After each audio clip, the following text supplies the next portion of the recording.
Pour tout vous dire, j'ai toujours été costaud. Même quand j'étais enfant.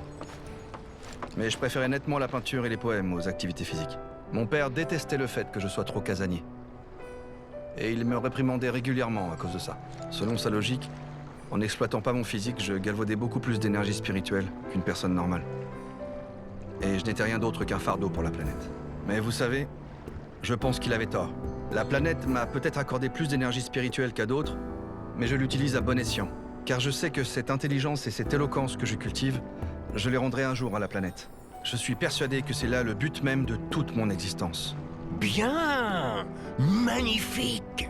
Puisse la volonté de la planète nous guider. Voyons. Qui d'autre veut nous faire part de ce qu'il ressent à présent? Personnellement, je suis persuadée que mon père et ma mère sont encore tous les deux en vie. Et qu'ils existent dans un monde parallèle au nôtre. Mon but est de trouver un moyen de les y rejoindre. Alors j'étudie dur chaque jour. Et figurez-vous que j'ai fini par découvrir quelque chose de tout à fait intéressant. C'est au sujet de la rivière de la vie. On m'a toujours dit que l'énergie spirituelle qui la compose était faite de nos connaissances et de nos souvenirs. Mais... et si ce n'était pas tout? Ne pensez-vous pas qu'il soit tout à fait possible qu'elle contienne également nos souhaits et nos rêves? Peut-être que l'énergie spirituelle ne fait pas la différence entre ce que nous avons réellement vécu et les rêves que nous n'avons jamais réalisés, enfouis au plus profond de nos êtres. Et je pense que lorsque des gens entrent en contact avec cette énergie, ils ont une vision de ce monde parallèle. En tout cas, c'est une théorie que j'ai développée grâce à ce que j'ai appris ici. Bien! Splendide! Puisse la volonté de la planète nous guider. Quoi qu'il arrive, n'oubliez jamais les enseignements de la planétologie. Voyons. Qui d'autre veut partager avec nous son expérience? Surtout, n'ayez pas peur. Toutes les contributions sont bienvenues.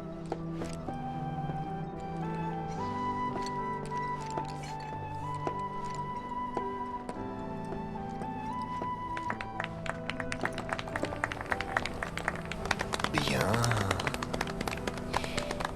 Et toi, jeune femme, veux-tu bien partager avec nous quelque chose de ton vécu?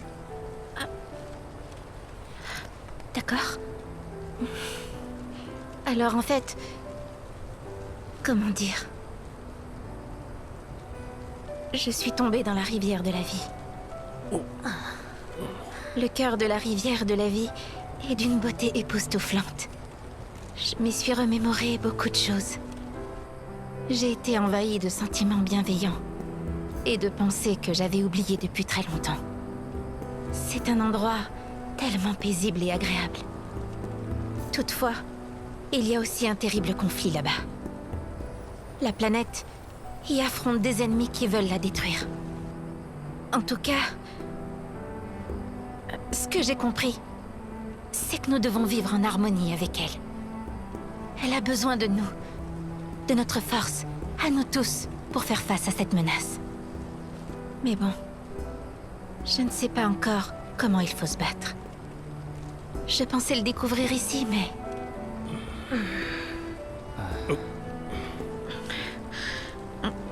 Je ne dis pas ça pour critiquer la planétologie. Je ne cherche pas non plus à vous faire peur. Seulement... comment dire... Pardonnez-moi. J'ai du mal à m'expliquer.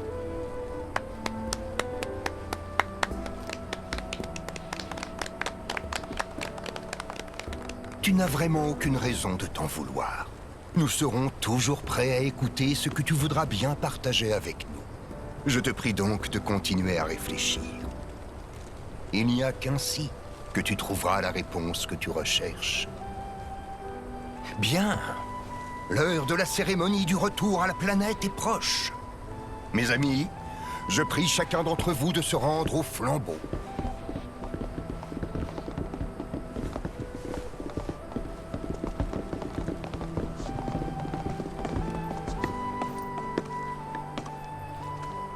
Moi aussi, je pars devant.